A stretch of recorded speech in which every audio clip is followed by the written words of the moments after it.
Yo, what's up, everybody? It's your boy Daniel Dozen, and we're back at it again with another chapter and or page or segment of Eternal Night Falls, Volume 1. We are on part 4 of the story now. Ancient Games. Here, I can't make out who this is, but for sure we all know this is Doctor Strange. Seems like they're playing some kind of ancient game or sorcerer game. But let's go ahead and get into Ancient Games. Ever since I first started hanging around with my pal Stephen Strange, he's always told me the same thing. Bats, he says. Being the Sorcerer Supreme of this dimension means that I do not have the time for games. But I guess that was just something he made up to get out of playing fetch with yours truly, because apparently when there's a high-stake game to be played for the fate of all reality, the Doctor is all in. See, a while back we got paid a visit by another so-called doctor, of what I'm not really sure. This one called himself Doom. He wanted to get his hands on one of the spell books in Strange's library, but this tome, a book of black magic called the Dark Hold, was strictly off limits.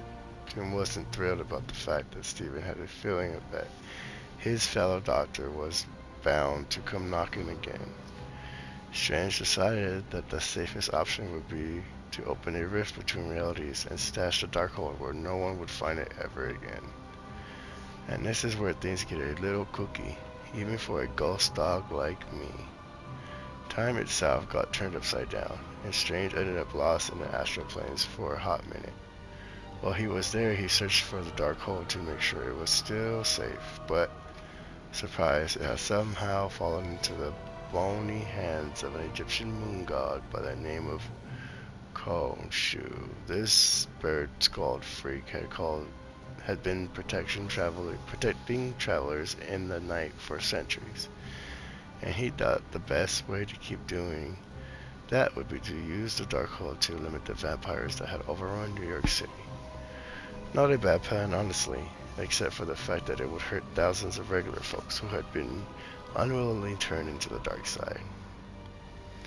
Khonshu took Strange captive and tried to make the Doc cast that nasty spell for him, but Strange knew he had to shut Khonshu down.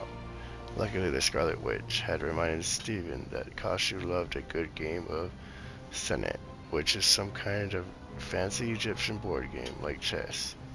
Even better, Khonshu wasn't particularly great at the game.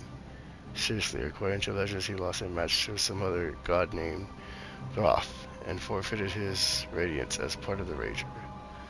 That's the whole reason the moon waxes and wanes. Look it up. Anywho, Strange played the game of his life, securing not only his freedom but the recovering the Darkhold as well. Funny part is, Stephen used a strategy that Doctor Doom himself unintentionally tipped him off to, moving his piece to the House of Truth space and drowning. Khonshu was in the House of Water, giving the Doctor a chance for a major comeback. It was a big gamble, but one that paid off, and now that he's back safe and sound, I haven't even gotten on his case about always turning me down whenever I want to play. The guy did save thousands of innocent lives after all. He deserves a free pass this time. But you better believe it that the next time I ask him to toss ball for me, I ain't taking no for an answer. Still don't really know who the dog guy is or if this is Moon Knight here, but it looks like again they're playing some kind of ancient game. Doctor Strange won, so we know, suppose he has the Darkhold somewhere.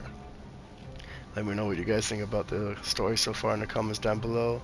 Stay tuned for chapter or segment 5 of the story in Eternal Night Falls, Volume 1 of Marvel Rivals. And until next time, I'll talk to you guys later. Thank you so much for watching.